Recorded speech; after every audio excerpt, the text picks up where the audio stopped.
அவன் செஞ்ச ஒரே ஒரு பாவம், குற்றம் எல்லா மனுஷர் மேலையும் ரூல் பண்ணுச்சு. இதை கொண்டு போயிட்டாங்க கிறிஸ்தவர்கள் உலகமெங்கும்.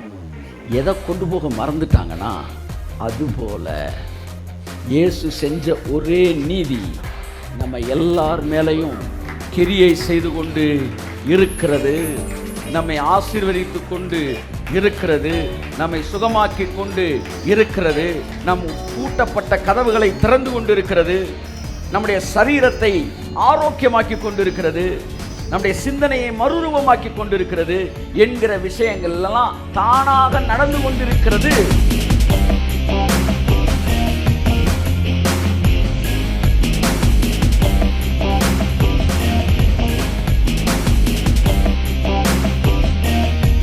ஸோ ஒரு பாயிண்டில் நம்ம எல்லாரையும் கொண்டு போய் கனெக்ட் பண்ணுறதுக்கு பவுல் விரும்புகிறார். அது என்னன்னா, உங்கள் மைண்டில் இருக்கிற எல்லாரும் ஒரு பாயிண்டில் கனெக்ட் ஆகுங்க. என்னன்னா, வாழ்க்கையில் வாங்கின அடியெல்லாம் ஆதாம் செஞ்ச ஒரு தப்புல, வாழ்க்கையில் வாங்க போகிற ஆசீர்வாதம்லாம் இயேசு செஞ்ச ஒரே நீதியில், ஒரே நீதி, ஒரே நீதி, ஒரே நீதி.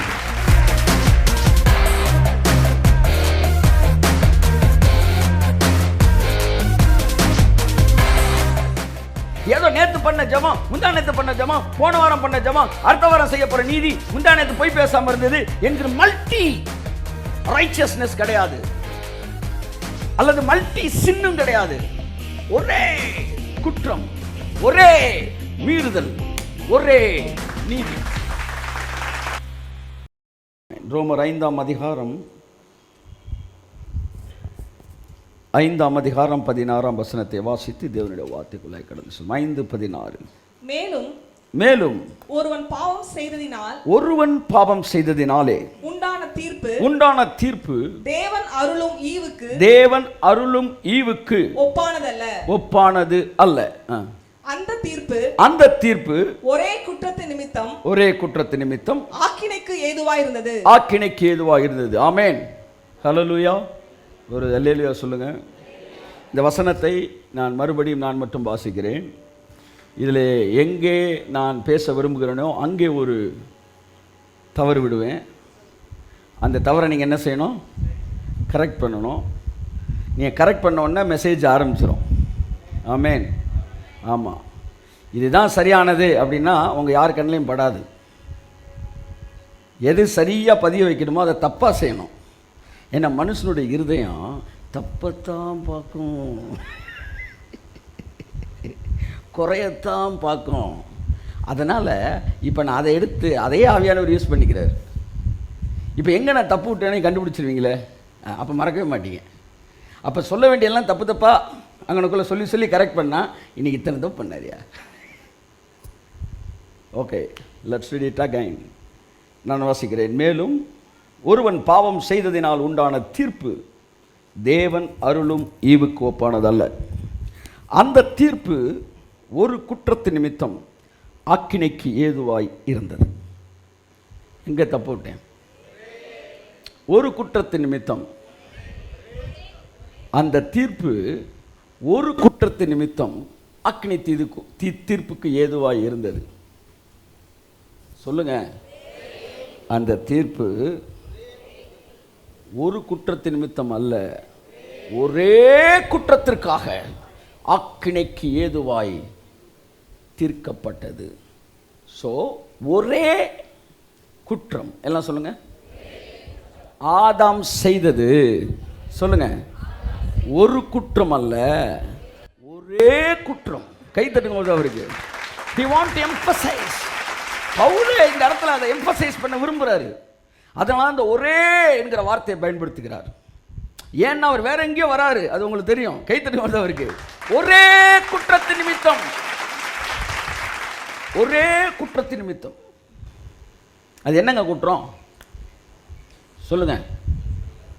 ஆதாம் பழத்தை புசித்தான்.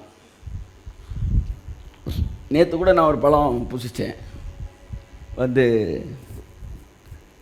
என்ன வாழைப்பழம்? நேந்திர வாழைப்பழம். நம்ம சாப்பிட்டதுக்கு அவங்க சாப்பிட்டதுக்கு நிறைய வித்தியாசம் இருக்குது. அதை இன்னொரு நாள் பார்ப்போம்.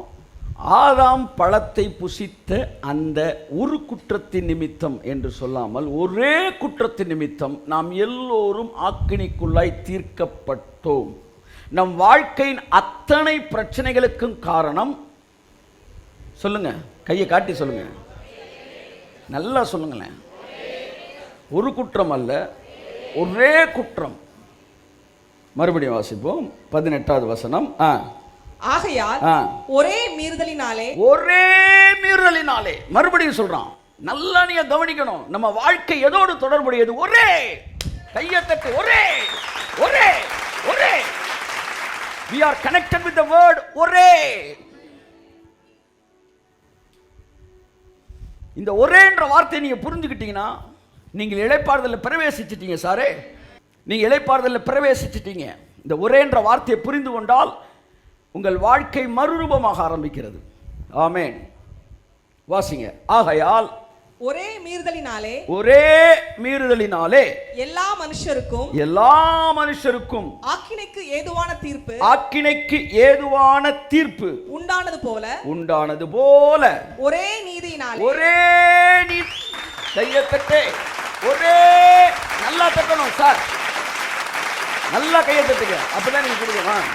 ஒரே ஒரே ஒரே நீதியினாலே.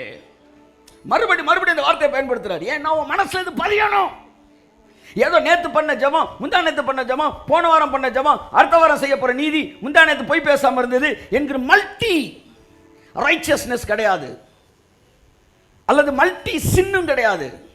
ஒரே குற்றம், ஒரே மீறுதல், ஒரே நீதி. கைத்தறி அவ்வளவுதான். The whole Old Testament, it lies on the ஒரே குற்றம். The whole New Testament, it stands on the ஒரே நீதி. கையை தட்டுங்க, அவ்வளவுதான். ஆமென். Praise God. Hallelujah. So ஒரே குற்றம், அதை மறந்துடவே கூடாது. Which is the ஒரே குற்றம்? சொல்லுங்க. ஆதாம் பழத்தை. Which is the ஒரே நீதி? இயேசு சிலுவையிலே மரித்தார். ஒரே நீதி. இப்ப என்னன்னா, இந்த ஒரே மீறுதலினாலே, வாசிங்க இந்த வசனத்தை. ஒரே மீறுதலினாலே, ஒரே மீறுதலினாலே எல்லா மனுஷருக்கும், ஒரே மீறுதலினாலே அந்த ஒரு மனுஷனுக்கு அக்கினிக்கு ஏதுவான தீர்ப்பு உண்டாகவில்லை. ஒரே மீறுதலினாலே எல்லா மனுஷருக்கும், கை தட்டுங்க, அக்கினிக்கு ஏதுவான தீர்ப்பு உண்டானது. ஆமென்.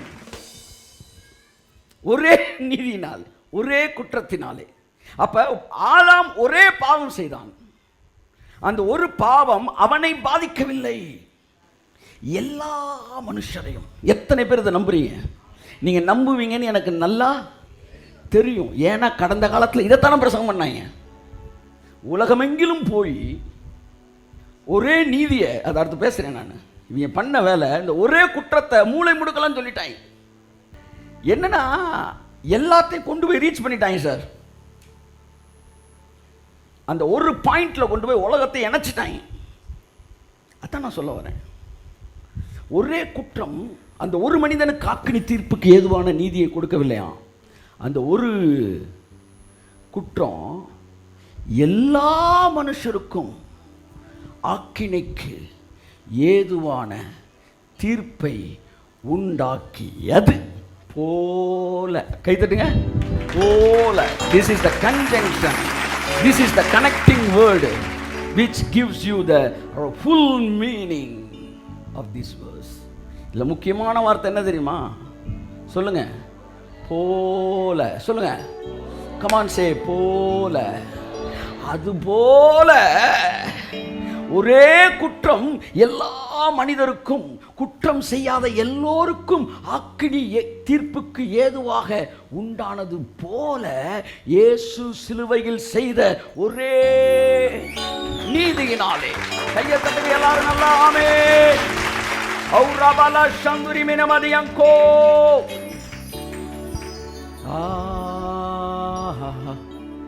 ஒரே நீதி நிமித்தம். அடுத்து வாசிங்க. ஒரே நீதியினாலே எல்லா மனுஷருக்கும் அவருக்கு மட்டுமல்ல. அதுதான் மேட்டரே. சிலுவையில இயேசு முடிச்சது அவருக்கு மட்டும் அல்ல, அந்த ஒரே நீதியினாலே எல்லா மனுஷருக்கும். கை தட்டுங்களேன் ஒருத்தருக்கு. நம்ம எல்லாருக்குமே ஜீவன் அளிக்கும் நீதிக்கு ஏதுவான தீர்ப்பு உண்டாகுமா, உண்டாயிற்றா? சொல்லுங்க. தீர்ப்பு முடிஞ்சிருச்சா? தீர்ப்பு இனிமேதானா? அப்ப தீர்ப்பு முடிஞ்சிருச்சுன்னா நியாய தீர்ப்பு நமக்கு. கை தட்டுங்க. தீர்ப்பு உண்டாயிற்று, ஜட்ஜ்மெண்ட் வந்துருச்சு. சரி, okay, come to the point. ஒரே குற்றம், அதனுடைய கான்சிக்வன்ஸ் எல்லா மனுஷனுக்கும் வந்துருச்சு. ஒரே நீதி, அதனுடைய விளைவும் எல்லார் மேலேயும் கிரியை செய்யுது.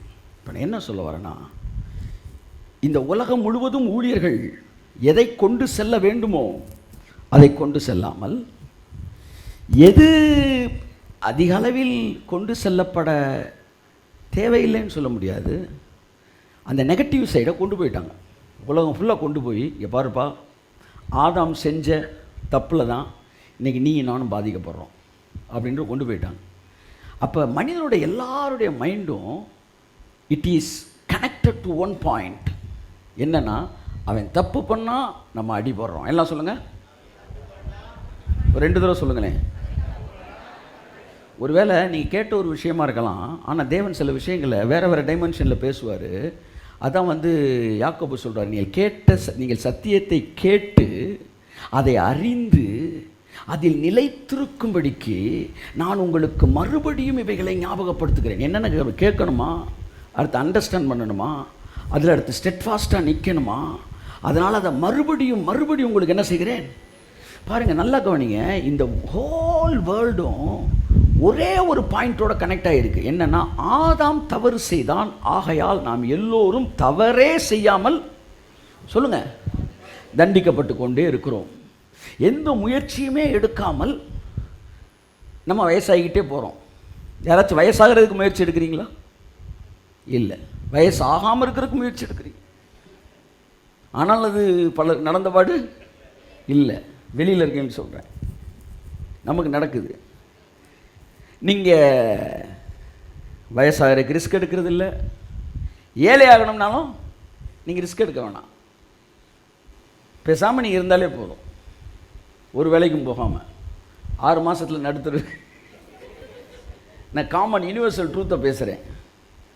அப்போ பல விஷயங்கள் உங்களுடைய எந்தவித ஒத்துழைப்பும் இல்லாமல் உங்கள் மீது செயல்பட்டு கொண்டு இருக்கிறது. காரணம், ஒரு தீர்ப்பு உங்கள் மேலே வந்துருச்சு. அது என்ன தீர்ப்புனா, ஆதாம் பழத்தை சாப்பிட்டனால நீங்கள் எல்லாம் உட்காந்துக்கிட்டே சாகலாம்டா. எல்லாம் சொல்லுங்கள், உட்காந்துக்கிட்டே சாகலாம். ஸோ இது நீங்கள் விசுவாசிக்கிறீங்களோ, நீங்கள் விசுவாசிக்கலையோ, நீங்கள் ஜெபிக்கிறீங்களோ, அடிக்கடி அப்படி தான் சொல்லுவேன் நான். ஆண்டவரே, நீங்கள் என்னை வழி நடத்துங்கன்னு சொல்லி ஒவ்வொரு நாள் நான் ஜெபிக்கிறேன். அப்போ 96, 94 எனக்கு ஒரு குழப்பம். ஆனால் ஒரு நாள் கூட பிசாசே இன்றைக்கி நீ தான் என்ன வழி நடத்தி, பிசாசு ஐயா நீ என்ன சினிமா கூட்டிகிட்டு போ, என்னை கூட்டிகிட்டு போய் கொஞ்சம் ஊர் சுத்த பாருன்னு சொல்லவே இல்லை. அவன் தானாக வந்துடுறான், அப்புறம் கிளம்பமாட்டான். ஆனால் ஏன் உங்களை மட்டும் நாங்கள் இவ்வளோ கூப்பிட வேண்டியது இருக்குது? நீங்கள் தானாக வாப்பா போகலாம் அப்படின்னு வரமாட்டேன்றீங்களே. உங்களை போட்டு தொங்க வேண்டியிருக்கு. அவன் பாருங்கள் தூங்கி எழுந்திரிச்செல்லாம் வந்துட்டான். ஏதோ ஒரு மேட்ரு உங்கள் மேலே ஆக்டிவேட் ஆகிட்டே இருக்குது.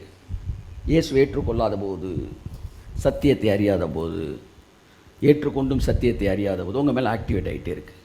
அது என்னென்னா, அந்த ஒரு பாயிண்டில் அவன் செஞ்ச ஒரே ஒரு பாவம், குற்றம் எல்லா மனுஷர் மேலேயும் ரூல் பண்ணுச்சு. இதை கொண்டு போயிட்டாங்க கிறிஸ்தவர்கள் உலகமெங்கும். எதை கொண்டு போக மறந்துட்டாங்கன்னா, அதுபோல் இயேசு செஞ்ச ஒரே நீதி நம்ம எல்லார் மேலேயும் கிரியை செய்து கொண்டு இருக்கிறது. நம்மை ஆசீர்வதித்து கொண்டு இருக்கிறது, நம்மை சுகமாக்கி கொண்டு இருக்கிறது, நம் பூட்டப்பட்ட கதவுகளை திறந்து கொண்டு இருக்கிறது, நம்முடைய சரீரத்தை ஆரோக்கியமாக்கி கொண்டிருக்கிறது, நம்முடைய சிந்தனையை மறுரூபமாக்கி கொண்டிருக்கிறது என்கிற விஷயங்கள் எல்லாம் தானாக நடந்து கொண்டிருக்கிறது. காரணம் நீங்கள் எல்லோரும் இந்த ஒரு பாயிண்ட்ல கனெக்ட் ஆயிருக்கீங்க என்பதை இந்த உலகத்திற்கு கொண்டு போக கிறிஸ்தவம் மறந்துருச்சு. ஆதாம் செஞ்ச பாவத்தை கொண்டு போய் உலகம் ஃபுல்லா சொல்லிட்டாங்க சார். ஆனா இயேசு செஞ்சதை உலகம் ஃபுல்லா கொண்டு போல. சென்னைக்கே வரல. இன்னும் சென்னையில் உபவாச கூட்டம் நடக்குது நிறையா.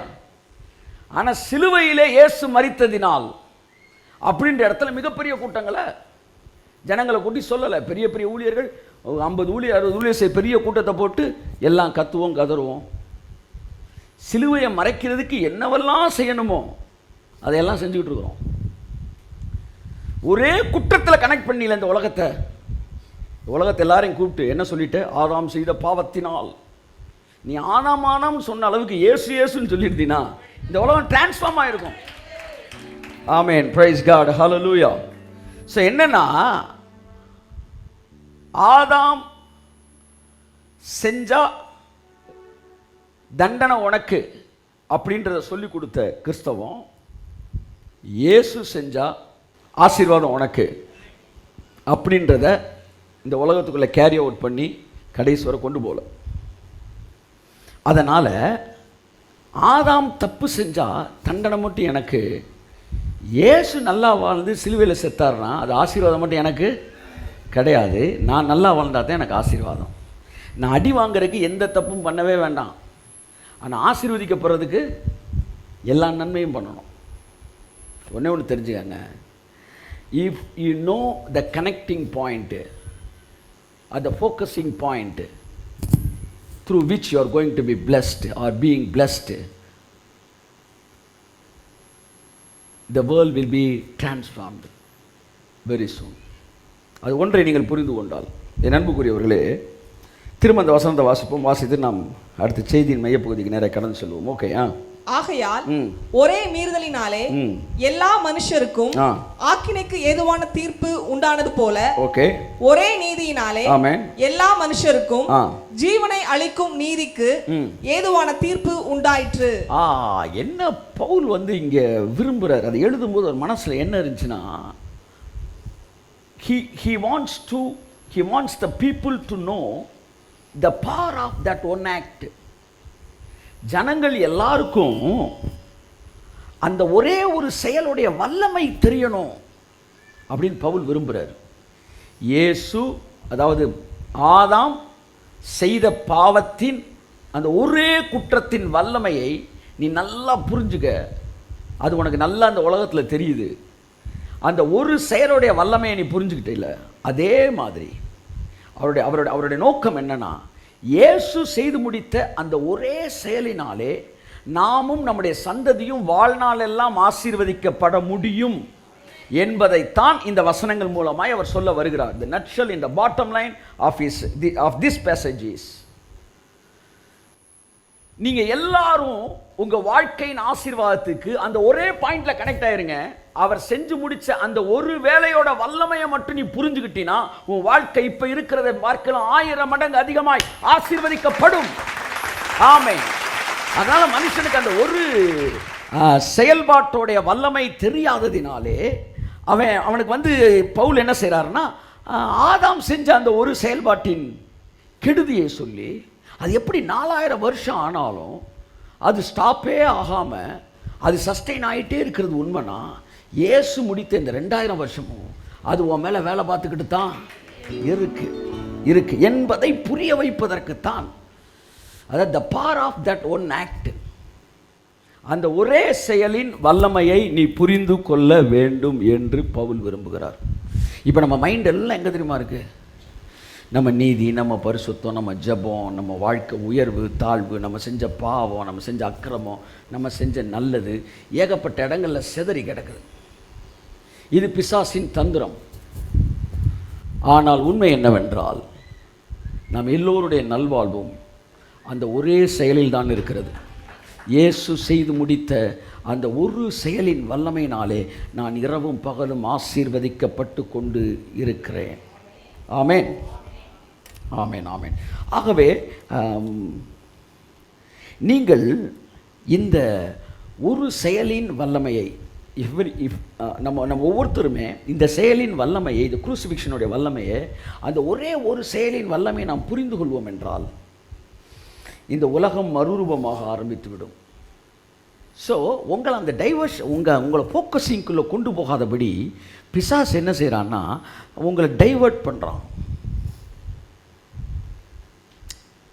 இப்போ சூரிய ஒளி இருக்குது, இந்த இடம் முழுவதும் பரவி இருக்கிறனால அது வேறு மாதிரி இருக்குது. ஆனால் லென்ஸில் அது எல்லாத்தையும் ஒரு இடத்துல குவிக்கும்போது அது ஒரு பேப்பரவே தீப்பிடிச்சு எரிய வச்சு, இப்போ ஒன்றும் இல்லை, ஒரு பெரிய பஞ்சு குடோனுக்குள்ளே போய் அங்கே வெயில் இருக்க தான் செய்யாது. ஆனால் நீங்கள் வந்து அது ஒரு லென்ஸில் அதை குவிச்சு ஒரு சின்ன பஞ்சில் குவிச்சிட்டிங்கன்னா கொஞ்சம் நேரத்தில் குவிக்கப்பட்ட அந்த ஒளி ஃபுல்லாக எரிச்சிடும். நம்முடைய மனது எல்லாம் இப்போ பலதரப்பட்ட நீதியில் கனெக்ட் ஆகிருக்கு. ஆனால் உண்மை என்னவென்றால் நம்முடைய எண்ணங்கள் எல்லாம் சிலுவையில் செய்து முடித்த அந்த ஒரே செயலினாலே எல்லா மனுஷருக்கும் ஜீவனை அளிக்கக்கூடிய தீர்ப்பு உண்டாகிவிட்டது என்கிற இடத்தில் உங்கள் மனது இணைக்கப்பட்டு விட்டால் உங்கள் வாழ்க்கையோட எல்லா ஆசீர்வாதத்துக்கும் சிலுவையில் இயேசு செஞ்ச அந்த ஒரே ஒரு செயல் போதுமானது. கை தட்டுங்க அவருக்கு. போதுமானது, போதுமானது, போதுமானது. இயேசு சிலுவையிலே செய்து முடித்த அந்த ஒரே ஒரு செயல் உங்கள் வாழ்க்கையின் அத்தனை ஆசீர்வாதங்களை நீங்கள் அனுபவிப்பதற்கும். சொல்லுங்களேன், நல்லா சொல்லுங்களேன். கரங்களை தட்டி கர்த்தருக்கு நன்றி சொல்லுவோம்.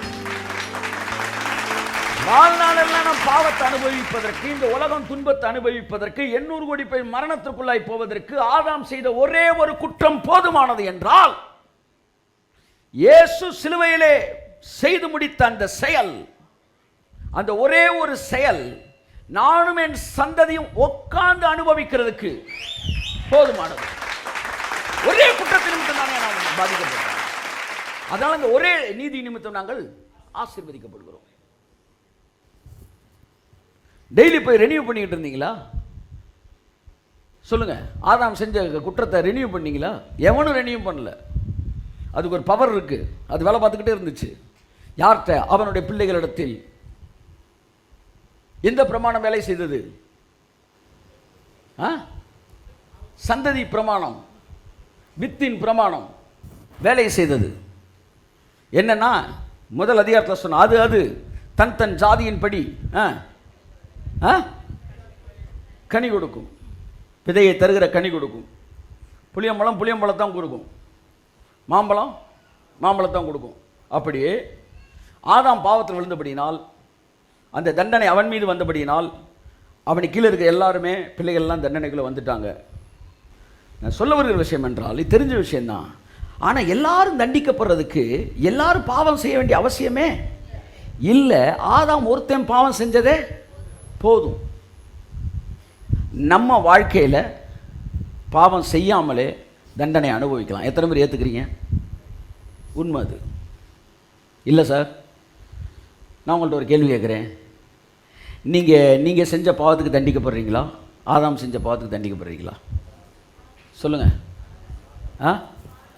நீங்கள் செஞ்ச பாவத்துக்கு தான் அப்படின்னீங்கன்னா நான் உங்கள்கிட்ட ஒரு கேள்வி கேட்குறேன். பாவமே செய்யாத ஒருத்தன் உலகத்தில் இருக்கிறான்,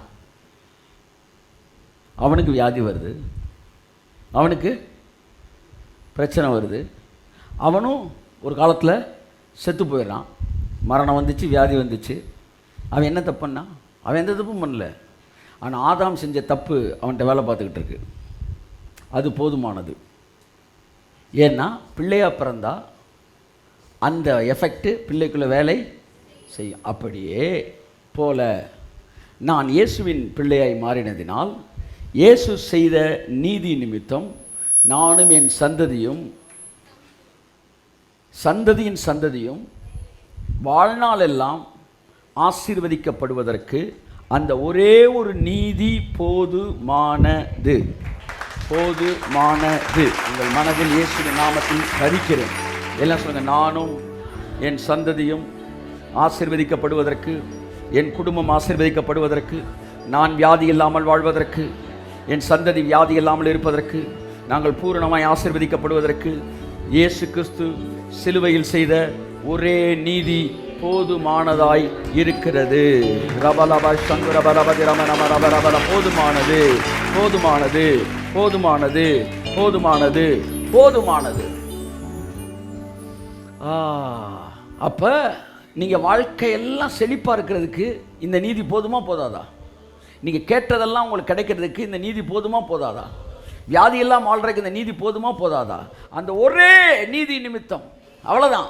எல்லா மனுஷருக்கும், அவரை ஏற்றுக்கொண்ட எல்லாருக்குமே நித்திய ஜீவனை இந்த பூமியில வாழும்போதே தேவன் கொடுத்துடுறாரு. செத்த பிறகு இல்லை, வாழும்போதே கொடுத்துடுறாரு.